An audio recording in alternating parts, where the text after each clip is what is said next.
अगर आपने कभी भी इंडियन कॉन्ट्रैक्ट एक्ट पढ़ा है तो इस केस के बारे में जरूर पढ़ा होगा। अगर पढ़ा नहीं है तो आपने इस केस का नाम तो जरूर ही सुना होगा, क्योंकि इस केस ने कुछ इतनी इंपॉर्टेंट बातों को अपहोल्ड किया है और क्लैरिफाई किया है जिन्हें हम आज तक भी फॉलो करते चले आ रहे हैं। So welcome to the new episode of scoop, जहां पर आज हम बात करने वाले हैं धर्मदास के केस की, यानी कि मौरी बीबी वर्सेस धर्मदास। ये केस अपने आप में बहुत ज्यादा फेमस है और बहुत लैंडमार्क है, क्योंकि ये एक बहुत इंपॉर्टेंट सवाल का जवाब देता है। सवाल है कि क्या अवयस्क यानी कि माइनर के साथ किया हुआ करार यानी कि अग्रीमेंट वैध होता है या शून्य होता है। तो इसी चीज को हम पढ़ेंगे, लेकिन सबसे पहले जान लेते हैं केस की पूरी स्टोरी क्या है। अब देखिए, इस केस के अंदर मेजरली दो तीन कैरेक्टर्स हैं। पहला कैरेक्टर है आपका धर्मदास घोष, जो कि एक माइनर बच्चा है यानी कि अवयस्क बच्चा है, जो क्या करता है, एक व्यक्ति के पास जाता है कुछ पैसा उधार लेने के लिए, यानी कि एक साहूकार के पास जाता है। उस साहूकार का नाम होता है ब्रह्मदत्त, और उसी ब्रह्मदत्त का एक आपका अटर्नी होता है जिसका नाम होता है केदारनाथ। धर्मदास घोष अपनी किसी आवश्यकता के लिए ब्रह्मदत्त के पास जाता है पैसे मांगने के लिए। अब ये पैसे तो मांगता है, वहां पर केदारनाथ भी वहीं पर होते हैं, केदारनाथ उस पैसे को दे भी देते हैं। इसके पैसे के बदले में ब्रह्मदत्त अपनी एक अचल संपत्ति यानी कि इमूवेबल प्रॉपर्टी को मॉर्गेज करके ब्रह्मदत्त के पास छोड़ देते हैं, यानी कि एक अपनी एक प्रॉपर्टी के ऊपर मॉर्गेज क्रिएट करके एक डीड बनवा लेते हैं। और ये पूरी डीड बनाने का काम उन्हीं के अटर्नी केदारनाथ ने किया। केदारनाथ भलीभांति ये जानते थे कि जो आपके धर्मदास घोष हैं वो एक माइनर है। डिस्पाइट दैट वो उनकी लीगल गार्जियन, उनकी मदर से कोई भी सलाह मशवरा नहीं करते, बल्कि धर्मदास जैसे जैसा कहते जाते हैं वैसा वैसा करते जाते हैं। मॉर्गेज क्रिएट करना है, मॉर्गेज के लिए डीड बना दिया, पैसा उधार देना था, पैसा भी उधार दे दिया।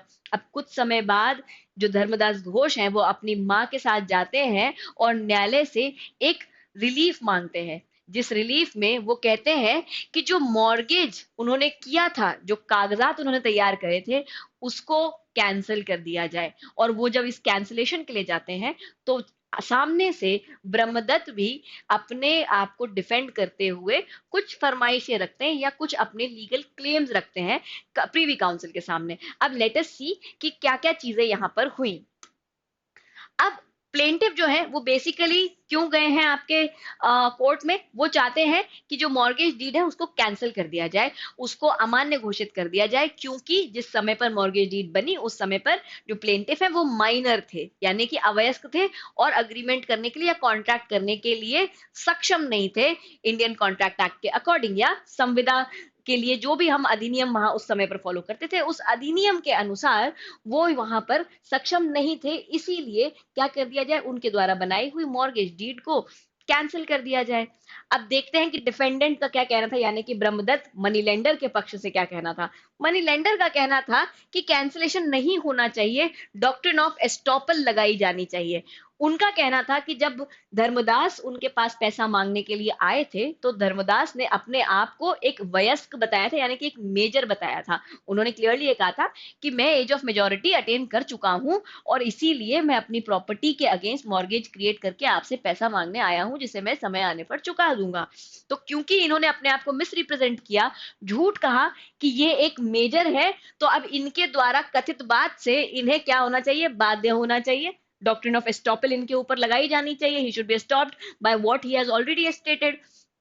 उसके साथ साथ यहाँ पर डिफेंडेंट ने ये मांग भी करी कि यदि न्यायालय इस पूरे मॉर्गेज डीड को कैंसिल करता है तो यहाँ पर सेक्शन 64 या फिर सेक्शन 65, डिपेंडिंग अपॉन कि मॉर्गेज डीड को किस प्रकार का अग्रीमेंट माना जाता है, और डिपेंडिंग ऑन दैट कि अगर वॉइडेबल मानते हैं आप, अगर वॉइडेबल अपहोल्ड किया जाता है तो सेक्शन 64 के तहत हमें कॉम्पनसेट कराइए। अगर आप उसे एक वॉइड अग्रीमेंट या फिर a contract which has become void, अगर आप उसे वैसा मानते हैं तो आप हमें सेक्शन 65 के तहत कॉम्पनसेशन दिलाइए इंडियन कॉन्ट्रैक्ट एक्ट के।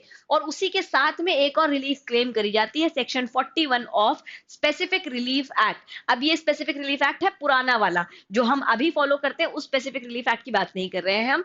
उसी यही प्रावधान जो सेक्शन 41 में था पुराने स्पेसिफिक रिलीफ एक्ट के, इसी को हम सेक्शन 33 में देख सकते हैं नए वाले स्पेसिफिक रिलीफ एक्ट, यानी कि जिसको हम आज फॉलो करते हैं उस एसआरए के अंदर। सो लेट अस सी कि अब प्रीवी काउंसिल के समक्ष क्या क्या प्रॉब्लम्स थी या क्या क्या बातें थी। अब प्रीवी काउंसिल के सामने कुछ इश्यूज आ गए।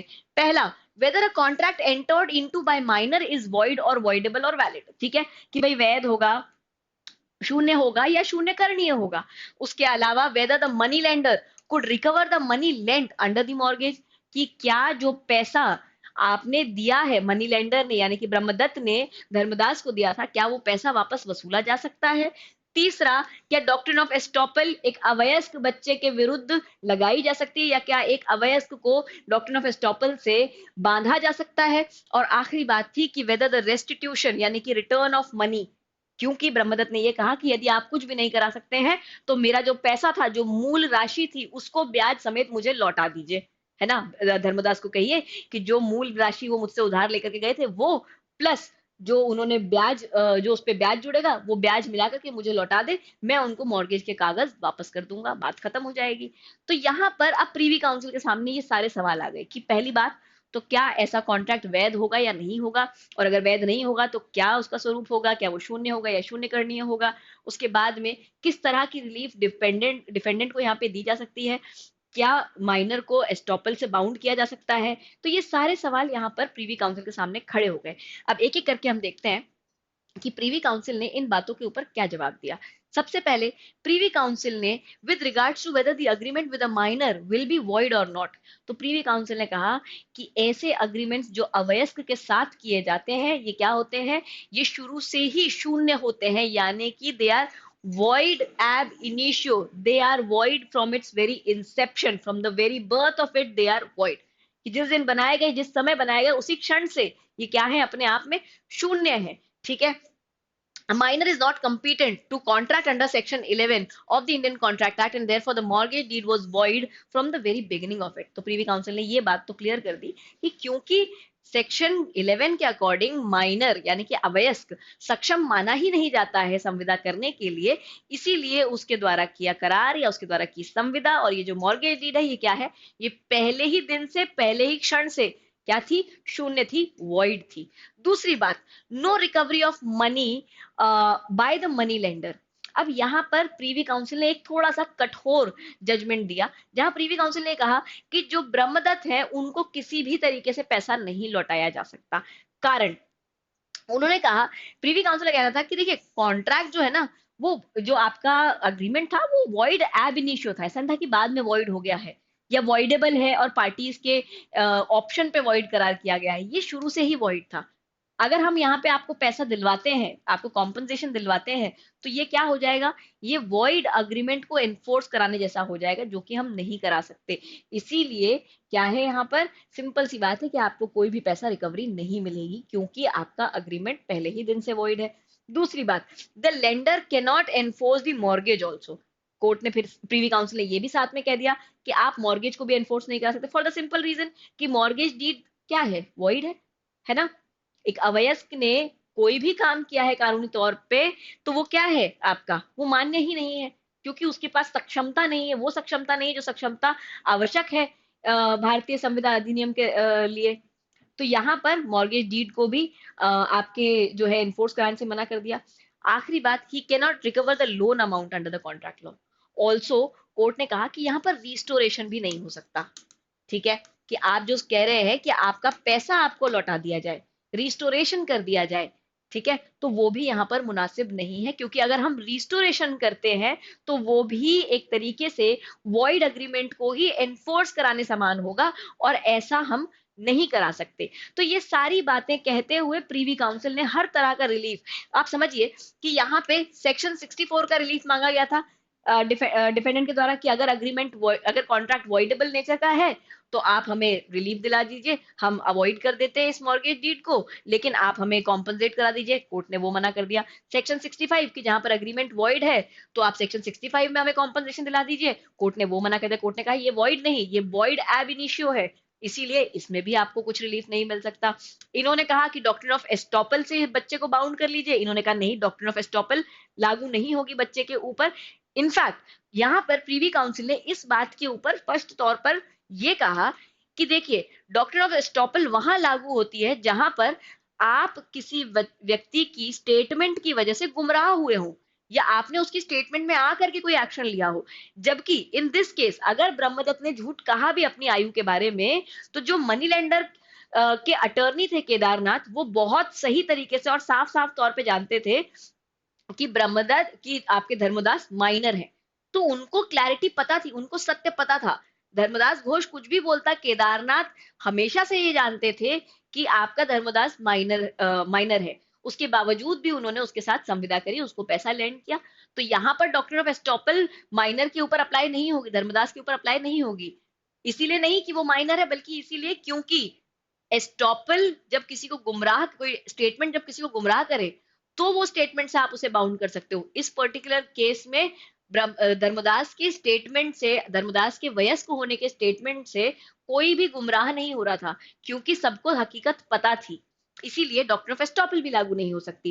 उसके बाद में उन्होंने कहा है, चलिए एसआरए में स्पेसिफिक रिलीफ एक्ट के सेक्शन 41 में हमें, जब आप कोई भी इंस्ट्रूमेंट को कैंसिल कराते हैं, तो कैंसिलेशन के परिणाम स्वरूप अगर कोई भी बेनिफिट दूसरे पक्ष ने लिया है, तो वो आप बेनिफिट लौटाते हैं, रेस्टिट्यूट कराते हैं, रिस्टोर कराते हैं। आप हमें रिस्टोर ही करा दीजिए। कोर्ट ने उस बात के लिए भी, प्रीवी काउंसिल ने उस बात के लिए भी मना कर दिया। सो यहाँ पे हर तरह का रिलीफ डिनाई कर दिया गया।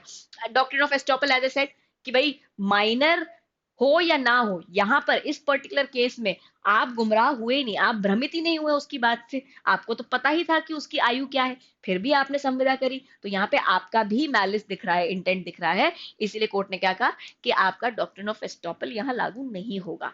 इन general whether doctrine of estoppel is applicable on minors और not, that has not been upheld in this particular case. ठीक है। Now restitution under section 65 not applicable, restitution के लिए मना कर दिया। यहाँ पर section 65 applies when an agreement is discovered to be void, but here the agreement was void from the very beginning and not discovered to be void later, and hence section 65 does not apply to the minors agreement. So as I said कि court ने कहा कि ये agreement सिर्फ void नहीं है, ये करार सिर्फ शून्य नहीं है, ये शुरू से ही शून्य है। It is void ab initio, ऐसा नहीं है कि करार हो गया फिर पता चला कि void था। ये करार शुरू से शून्य था, जब बन रहा था तभी से शून्य था, क्योंकि बच्चा तो माइनर ही था उस समय पर जब उसने करार किया, जब उसने अग्रीमेंट किया। अब यहाँ पर ब्रह्मदत्त को हर तरह की रिलीफ मना कर दी गई, लेकिन इस जजमेंट में एक पॉइंट था जिसको थोड़ा सा देखने की या समझने की जरूरत थी। वो था सेक्शन 41 और section 65। Section 65 of contract act, Indian contract act, कि जहां पर रिस्टोरेशन या रेस्टिट्यूशन कराने के लिए चाहिए था कि माइनर से करा देना चाहिए कि भाई ठीक है आप एनफोर्स मत कराइए, बट अगर धर्मदास ने जो भी अमाउंट लोन लिया था वो अमाउंट तो आप लौटवा दीजिए ब्रह्मदत्त को या मनी लेंडर को। तो यहाँ पे कोर्ट का उस बात पर भी मना कर देना एक तरीके से थोड़ा सा बहुत सारे लोगों को या लॉ कमीशन को बहुत प्रॉब्लमैटिक लगा। इसलिए सेक्शन 65 में कुछ अमेंडमेंट सजेस्ट करी गई, बट कभी वो अमेंडमेंट्स हुए नहीं। लेकिन यहाँ पर सेक्शन 41 ऑफ एसआरए, जो ओल्ड एसआरए था, उसके सेक्शन 41 के अंदर जो अमेंडमेंट्स की बात हुई या जो अमेंडमेंट सजेस्ट करी गई, उन्हें फाइनली एक्सेप्ट किया गया नए एसआरए में, यानी कि प्रेजेंट डे एसआरए के सेक्शन 33 में। और यहां पर आपका जो रिस्टोरेशन है, कि अगर आप एक इंस्ट्रूमेंट कैंसिल कराते हैं तो उस इंस्ट्रूमेंट के तहत जो भी बेनिफिट आपको मिला है वो बेनिफिट आपको लौटाना पड़ेगा। और क्लैरिटी दी गई कि हम कॉन्ट्रैक्ट एनफोर्स नहीं करा रहे। Basically section 65 of Indian contract act और सेक्शन 33 ऑफ आपका एसआरए दोनों सिमिलर सी बात करते हैं, दोनों के दोनों रिस्टोरेशन की ही बात करते हैं। लेकिन संविदा अधिनियम के तहत हम रिस्टोरेशन नहीं करा सकते या हम रेस्टिट्यूशन नहीं करा सकते, क्योंकि कॉन्ट्रैक्ट लॉ में अगर आप एक वॉइड अग्रीमेंट में बेनिफिट को रिस्टोर करा रहे हो तो वो एक तरीके से क्या करने जैसा है, वो वॉइड अग्रीमेंट को एनफोर्स कराने जैसा है। इसीलिए यहां पर मना कर दिया गया कि भाई माइनर के द्वारा जो कॉन्ट्रैक्ट, जो अग्रीमेंट एब इनिशियो वॉइड है, अगर हम उसको अगर उस अग्रीमेंट के तहत कोई बेनिफिट रिसीव हुआ, अगर हम उसको रिस्टोर कराएंगे तो वो कहीं ना कहीं अग्रीमेंट को एनफोर्स कराने जैसा हो जाएगा, इसलिए हम ये नहीं करा सकते यहाँ पे। लेकिन एसआरए के अंदर जरूर रिलीफ दिया जा सकता है। जो प्रेजेंट स्टेटस को है वो ये है कि आप सेक्शन 65 में भले ही ना कर सके, लेकिन 33 के अंदर आप बेनिफिट रिस्टोर करा सकते हैं। अगर कोई चीज है जो डिलीवर की गई थी तो उस चीज को आप वैसा का वैसा लौटा दीजिए। फॉर एग्जाम्पल, अगर कोई पीस ऑफ फर्नीचर है जो आपको डिलीवर किया गया था, आपने अपने आप को वयस्क बताया, आप सामान लेकर के आ गए, तो इन दैट सिचुएशन आप वो पीस ऑफ फर्नीचर पूरा का पूरा रिस्टोर कर दीजिए। अगर आप कोई ऐसी चीज की बात कर रहे हैं जो ट्रेसेबल नहीं है, जो आइडेंटिफाइबल नहीं है ना, यानी कि जिसको वैसा का वैसा रिस्टोर नहीं किया जा सकता है, तो आप उसके एवज में उसका अमाउंट से कॉम्पनसेशन भी दे सकते हैं। तो अब जो सेक्शन 33 एसआरए में है, उसके अंतर्गत रिस्टोरेशन भी किया जा सकता है, और अगर कोई वस्तु है जो रेस्टिट्यूट नहीं हो सकती है, तो हम उसके लिए कॉम्पनसेशन भी ले सकते हैं। ये वॉइड अग्रीमेंट को एनफोर्स कराने जैसा नहीं होगा, बल्कि ये वॉइड अग्रीमेंट के पहले, अग्रीमेंट से जस्ट पहले जो स्थिति थी पार्टीज की, पक्षकारों का जो स्टेटस को जस्ट बिफोर द अग्रीमेंट था, उसको रिस्टोर करने जैसा है। कि भाई जब आपने संविदा की थी, जब आपने संविदा नहीं की थी, उससे जस्ट पहले आपके पास सोफा नहीं था, अगले के पास पैसे नहीं थे सोफे के, है ना? तो यहाँ पे बिल्कुल उसी तरीके से होगा कि आपको, आपसे सोफा वापस ले लिया जाएगा, उनसे पैसे आपको दिलवा दिए जाएंगे। तो it is as simple as that कि हम वही स्टेटस को मेंटेन कर लेंगे जो स्टेटस को आपके वॉइड अग्रीमेंट के पहले का था। ऐसा आपको, ऐसा जस्टिफिकेशन देते हुए एसआरए के अंदर माइनर के द्वारा करे हुए अग्रीमेंट में भी रिस्टोरेशन और कॉम्पनसेशन का स्कोप आपको आज की तारीख में दे दिया गया है।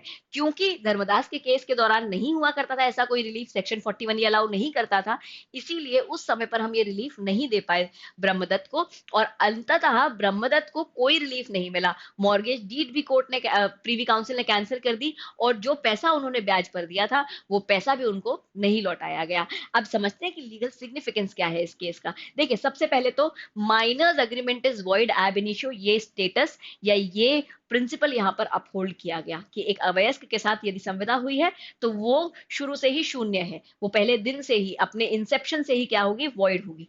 दूसरी बात, minor can not be made liable under contract और एस्टॉपल, या फिर उससे रेस्टिट्यूशन भी नहीं किया जा सकता सेक्शन 65 के तहत, बट सेक्शन 33 एसआरए के तहत करवाया जा सकता है। ठीक है। उसके साथ में जो आखिरी बात है वो ये है कि देखिए, लॉ जो है ना, वो हमेशा माइनर को, अवयस्क को प्रोटेक्ट करने का ही प्रयास करेगा। इसीलिए यदि आप कोई ऐसा व्यक्ति है जिसके सामने ऐसी सिचुएशन आ जाए जहां पे आपके सामने एक माइनर है जिसके साथ आप संविदा करने जा रहे हैं, तो अपने दिमाग का जो मैलिस है, या अपने दिमाग के अंदर जो एक सोच है कि क्यों ना इसको बेवकूफ बना दिया जाए, उसे साइड रख दीजिएगा। वरना अंत में नुकसान सिर्फ और सिर्फ आपका होगा, क्योंकि लॉ हमेशा माइनर को प्रोटेक्ट करने के लिए जाएगा, आपको प्रोटेक्ट करने के लिए नहीं जाएगा। खास करके तब जब आप ये बात जानते थे कि सामने वाला पक्षकार माइनर है और आपने उसकी असक्षमता और उसकी अवैधता का फायदा उठाया है। ऐसे बहुत सारे इंपॉर्टेंट लैंडमार्क केसेस के लिए, जो आपके केस, जो आपके एग्जाम के लिए बहुत इंपॉर्टेंट है, हमारे साथ जुड़े रहिए। Bye guys, make your day great.